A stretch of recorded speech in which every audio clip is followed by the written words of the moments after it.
Bismillahirrahmanirrahim. I am Muhammad Sarfraz Ahmed, your physics teacher. It's Thursday, 9th of July 2020. Today we will study total internal reflection, applications, refraction through prism, and many more things. Inshallah. First of all, it's total internal reflection. Total internal reflection में ये जो आपको एक coloured picture नजर आ रही है ये denser medium है और इससे ऊपर ये जो वाइट है ये रेयर मीडियम है, जैसे हवा है, ये पानी हो सकता है, ग्लास हो सकता है। जैसे ये 1.33 है तो इसका मतलब है ये वाटर की बात हो रही है और इससे ऊपर ये 1 है तो इसका मतलब है ये एयर की बात हो रही है। हम देखते हैं कि इनमें बहुत सारी, ये एक सोर्स ऑफ लाइट है जो पानी के अंदर है, वो डिफरेंट किस्म की रेज जो है वो हम उनमें से बहुत सारी रेज छोड़ता है जिनमें से हम कुछ रेज को स्टडी करते हैं।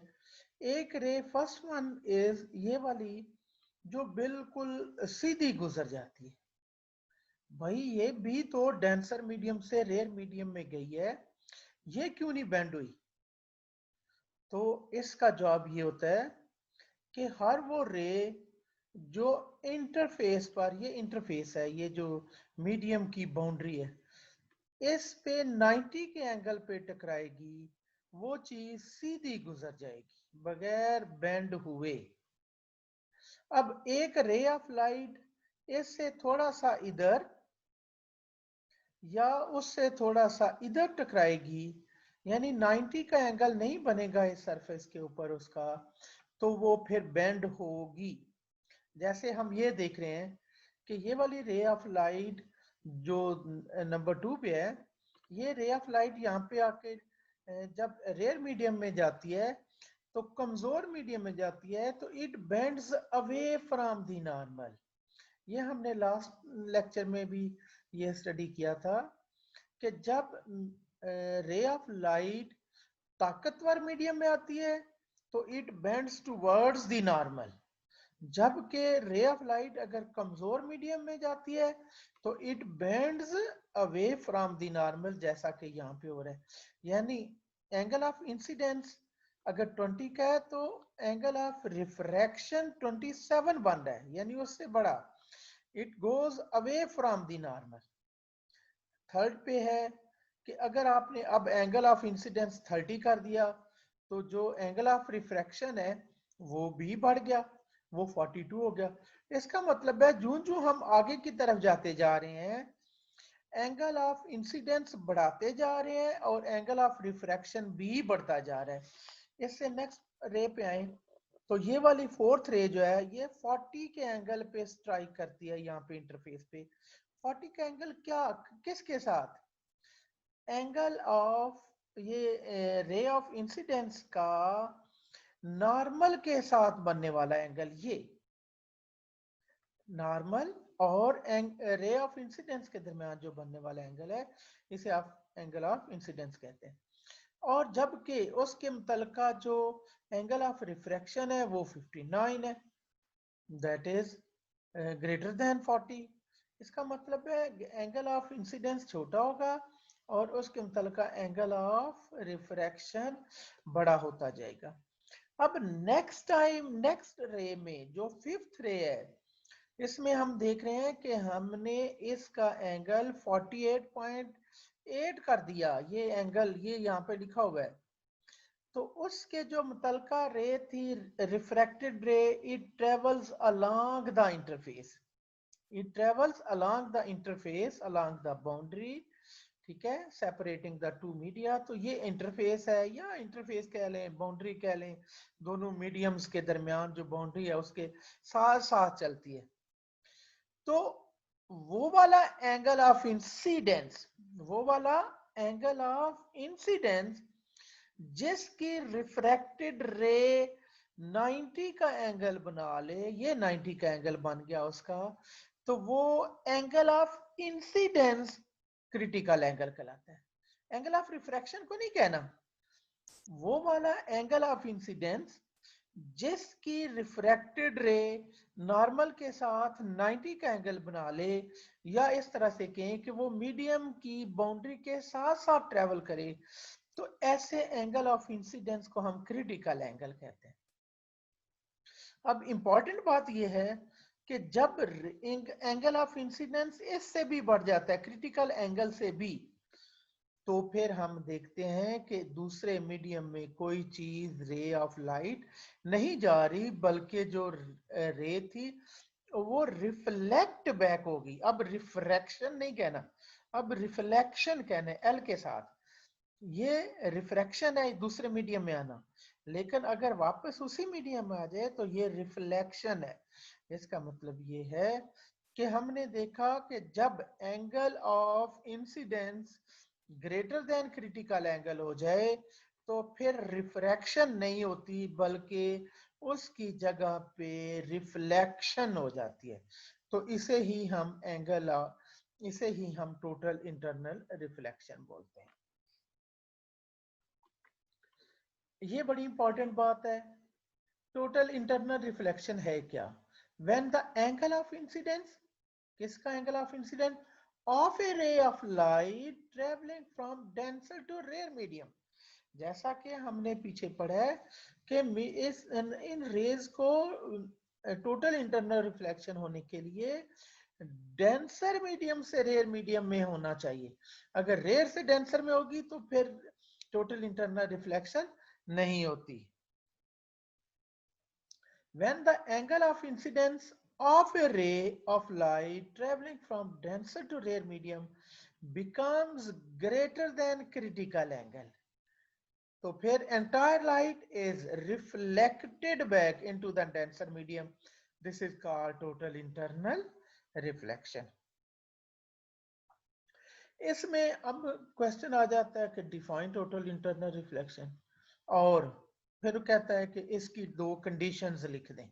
टोटल इंटरनल रिफ्लेक्शंस की दो कंडीशंस हैं, वो बता दें। तो वो हमने डेफिनेशन में ही बता दी हैं। जैसा कि हमने पहले लिखा, ये कि रे ऑफ लाइट को क्या करना चाहिए? डेंसर से रेयर मीडियम में आना चाहिए। तो पहला पॉइंट यही है, light ray should travel from denser to rare medium, एक बात। फिर दूसरी बात है कि angle of incidence greater than critical angle होना चाहिए, तो फिर वो रिफ्लेक्शन बैक होती है। दो angle of incidence should be greater than critical angle. ये दोनों चीजें वैसे तो डेफिनेशन का हिस्सा ही हैं, लेकिन इसके बावजूद आप अलग पॉइंट्स अगर वो पूछता है तो ऐसे बना के लिखें, तब नंबर मिलेंगे। अब ये इंपॉर्टेंट एक एग्जाम्पल है 12.3, उसमें कहता है कि रे of light enters from air into glass. Air into glass, इसका मतलब है एयर से ग्लास में जा रही है, तो ये रिफ्लेक्शन वाला नहीं है वो, यानी ये वाला टोटल इंटरनल रिफ्लेक्शन के बदल का नहीं है। द एंगल ऑफ इंसिडेंस 30 है, एंगल ऑफ रिफ्रैक्शन आपने बताना है, जबकि रिफ्रैक्टिव इंडेक्स 1.52 है।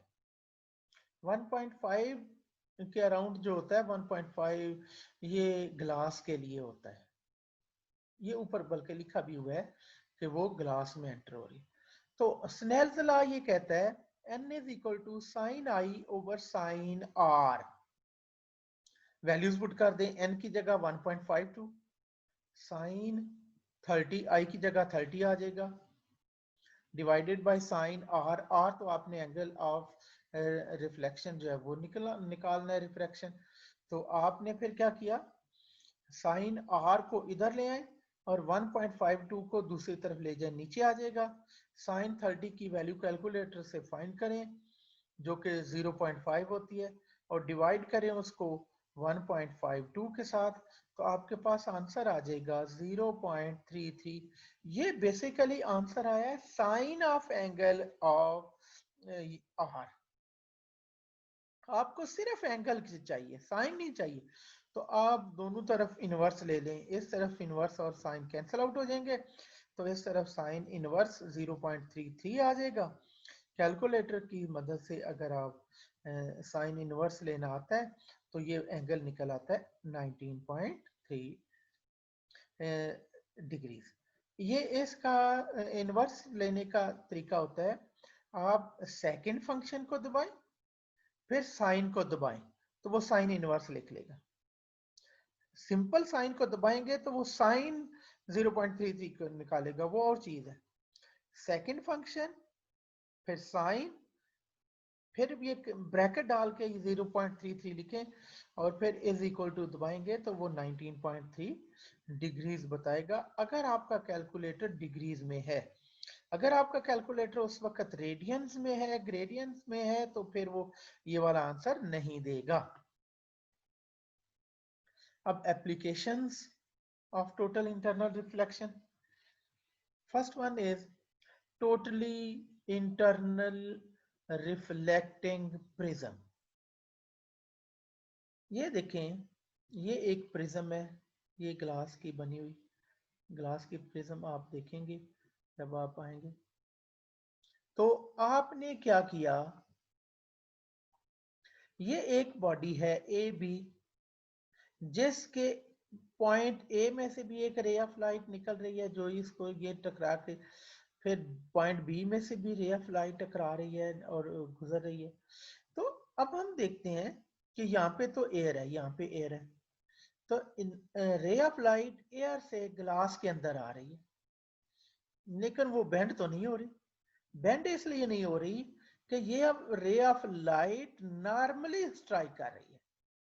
अगर इसका एंगल ऐसे होगा, थोड़ा सा तिरछा होगा ऊपर की तरफ या नीचे की तरफ अदर देन 90, तो फिर वो जरूर उसमें रिफ्रैक्शन आएगी, वो अपने रास्ते से हट जाएगी। लेकिन ये वाली जो ऐसी रे ऑफ लाइट जो बिल्कुल नॉर्मली टकराती है वो अपनी डायरेक्शन नहीं बदलती। तो ये टकराने के बाद ये आ गई, इसका मतलब है ये वाला पॉइंट ए प्राइम आ गया आपका इमेज का। बी से निकलने वाली रे ऑफ लाइट ये है जो यहाँ पे टकराती है और फिर नीचे आती है, इसका मतलब है बी पॉइंट आपका यहाँ पे है, बी की इमेज उसको हम बी प्राइम कह रहे हैं। तो ये आपने उस ऑब्जेक्ट को टर्न कर दिया थ्रू एंगल 90 डिग्री। अब दूसरी तरफ एक और प्रिज्म है जो बिल्कुल 180 के एंगल पे वो चेंज कर रही है। तो कैसे कर रही है, देखें, अगर ये एक रे ऑफ एक बॉडी था, इसमें एक रे ऑफ लाइट ये ब्लू कलर वाली निकलती है, और चूंकि ये परपेंडिकुलरली नॉर्मली स्ट्राइक करती है इसलिए बेंड नहीं होती। अब आपने सिर्फ इसमें ये रखा ये है कि ये जो प्रिज्म है वो आपने उसकी बेस इसके सामने रखनी है, बेस। तो आप देखेंगे कि 45 और 45 वाला एंगल ये इस तरफ है, ये इस तरफ 90 वाला है। तो आप इसके टकराने के बाद यहाँ पे अगर हम परपेंडिकुलर ड्रॉ करें इसके ऊपर, ये परपेंडिकुलर होता है इस सरफेस के ऊपर, ये वाली जो ब्लैक उसकी सरफेस है इसके ऊपर परपेंडिकुलर ड्रॉ करें तो जितना एंगल इस तरफ होगा उतना ही एंगल नीचे की तरफ होगा, 45 का होगा, क्योंकि ये 90 के बेंड हो रही है, 90 के एंगल के थ्रू बेंड हो रही है। तो यहाँ पे आपका नॉर्मल आ जाएगा और 45 एंगल ऊपर आ जाएगा, 45 एंगल नीचे आ जाएगा। बहरहाल ये बताना मकसद नहीं है, बताना मकसद ये है कि यहाँ पे टकराने के बाद ये यहाँ पे आती है, यहाँ पे फिर वो रिफ्लेक्शन होती है, ये बाहर क्यों नहीं निकल जाती। क्वेश्चन इज कि ये रे ऑफ लाइट जो ग्लास को टकरा रही है ये बाहर क्यों नहीं आ रही। बाहर बेटा इसलिए नहीं आ रही कि इसकी जो क्रिटिकल एंगल है ग्लास का वो 1.5 है, उसका क्रिटिकल, मैं कह रहा हूँ index of refraction, critical angle 42 के अराउंड होता है। तो ये वाला जो है ये 45 के एंगल पे तकरीबन स्ट्राइक करती है, ये यहाँ पे परपेंडिकुलर ड्रा करके। तो आप देख सकते हैं क्योंकि ये टोटल 90 है तो इसका मतलब है अगर परपेंडिकुलर ड्रा करें तो 45 ऊपर होगा, 45 नीचे होगा। इसलिए ये टोटल इंटरनल रिफ्लेक्शन हो रही है कि रे ऑफ लाइट बाहर जा ही नहीं रही, यानी कंडीशन पूरी हो रही थी। ये डेंसर मीडियम में लाइट ट्रेवल करते हुए रेयर मीडियम में आना था, लेकिन चूंकि angle of incidence is greater than 42, लिहाजा ये रिफ्लेक्ट हो जाती है, रिफ्रैक्शन नहीं होती, दूसरे मीडियम में कोई रे ऑफ लाइट नहीं निकलती। तो ये नीला पॉइंट जो है वो इस तरफ आ जाता है, इसका मतलब है जो एरो हेड है वो नीचे की तरफ आ जाएगा। अब जो इसके बेस से निकल रही है रे ऑफ लाइट रेड कलर की, वो ये जाती है टकराने के बाद यूं वापस आ जाती है, तो इसका मतलब है यहाँ पे उसका बेस का इमेज बनेगा इस तरह से। ये पहला है उसकी application. Second one is optical fibre. Optical fibre आजकल बहुत ज्यादा यूज हो रहा है। ऑप्टिकल फाइबर ने एक इनकलाब सा हम जिसे कहें कि बर्पा कर दिया है टेलीकम्युनिकेशन या ट्रांसमिशन ऑफ सिग्नल की फील्ड में। तो बेजा नहीं होगा, ये कहना बेजा नहीं होगा कि वाकई इसने एक इनकलाब सा बर्पा कर दिया। होता क्या है इसमें, एक बड़ी केबल है जिसके अंदर छोटी छोटी केबल्स होती हैं, जिनके अंदर आपके बालों के साइज की जो प्लास्टिक या ग्लास से बनी हुई वो फाइबर्स होती हैं, बहुत बारीक होती हैं, बहुत बारीक होती हैं। जैसे अगर आपने गाड़ी की जो वायरिंग होती है, जो वो चूंकि डीसी में होती है, डीसी को सारी वो करती है, बैटरी से डायरेक्ट वो आ रही है, तो उसकी अगर आप कोई तार खोलेंगे तो उसके अंदर हजारों की तादाद में बारीक बारीक तारें होती हैं। तो बिल्कुल इसी तरह से ऑप्टिकल फाइबर में भी होता है कि उसके अंदर हजारों लाखों की तादाद में बारीक बारीक थ्रेड्स होते हैं, वायर्स होती हैं, फाइबर्स होते हैं, बालों की साइज के जैसे हमारे बालों की मोटाई होती है, इसी तरह से उसकी भी तकरीबन मोटाई होती है। तो वो करता क्या है, ऑप्टिकल फाइबर क्या करता है बेसिकली। ऑप्टिकल फाइबर जो है वो हमें इसलिए हेल्पफुल है कि वो सिग्नल का लॉस नहीं करता। सिग्नल का लॉस जो है वो रोकना मकसूद है। हमारा जो एम है वो है कि हम सिग्नल एक जगह से ट्रांसमिट करें तो वो एज इट इज हम दूसरी तरफ जाके रिसीव हो, लेकिन ऐसा नहीं होता। आम वायर्स में आपने देखा होगा कि हमारे घरों में जो केबल आ रही होती है उसकी पिक्चर क्वालिटी कुछ इतनी अच्छी नहीं होती। अब जो है वो तकरीबन सब लोग जो है वो ऑप्टिकल फाइबर ही डाल रहे हैं। तो इन लोगों ने भी फिर ये जो केबल वाले हैं इन्होंने भी ऑप्टिकल फाइबर का यूज कर लिए। आपको उसी तरह से वो नजर आती है जैसे वो दूसरी तार थी। तो अब क्या है कि उसके अंदर हजारों किस्म के छोटे छोटे थ्रेड्स होते हैं। अब करते हैं क्या है, what is happening in actual, ये यहाँ से आप सिग्नल को ट्रांसमिट करते हैं और वो एंटर करते हैं केबल में।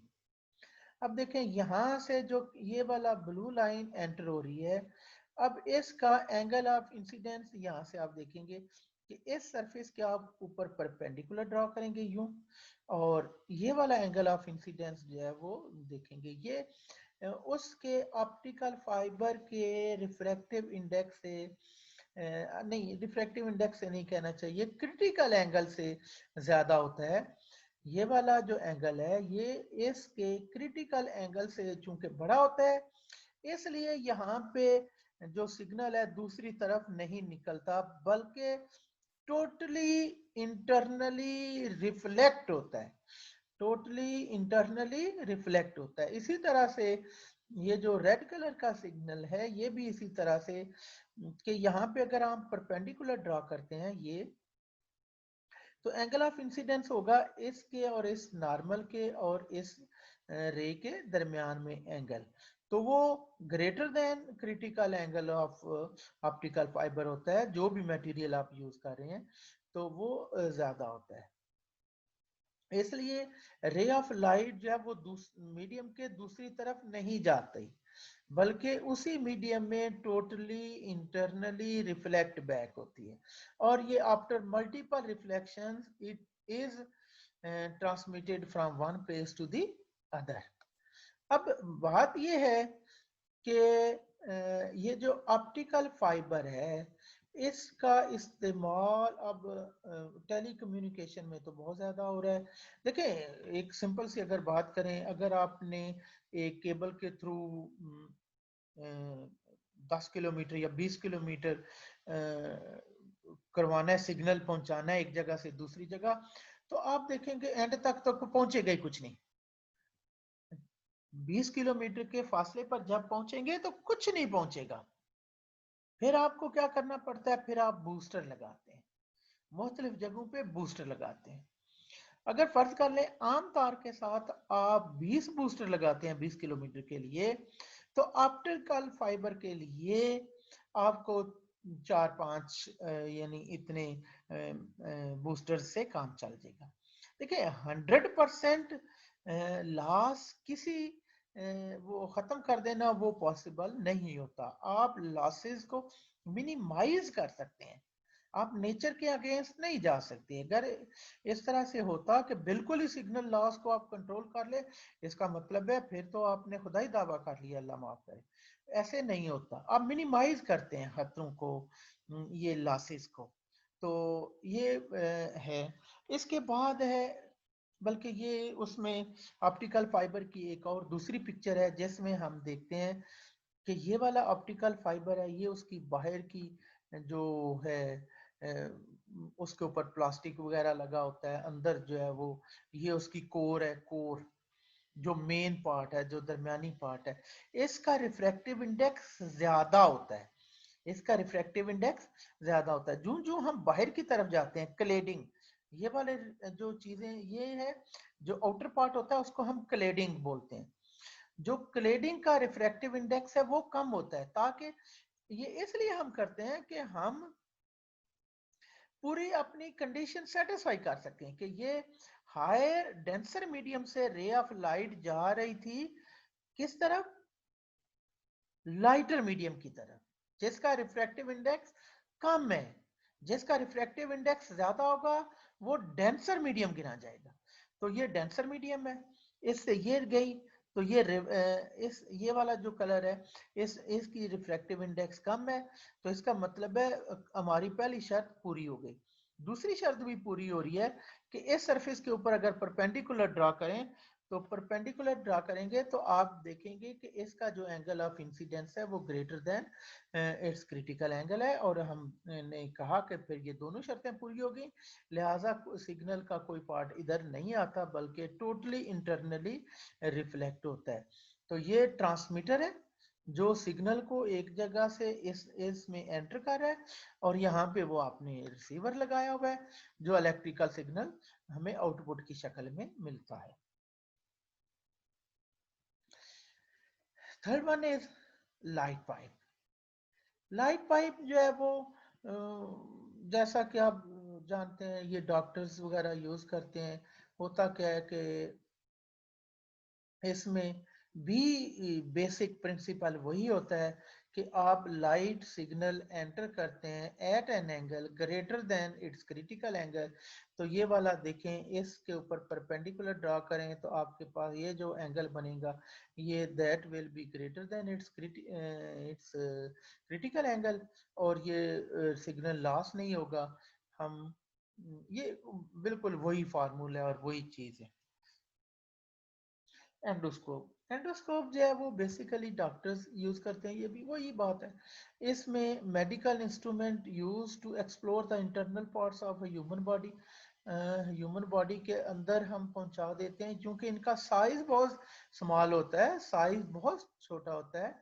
तो आप क्या करते हैं, आप मुंह के रास्ते ही इसको डॉक्टर्स जो है वो जिस्म के अंदर दाखिल करते हैं। कुछ के सामने वो लाइट होती है, जो लाइट का सोर्स बाहर पड़ा होता है इंसानी जिस्म के बाहर।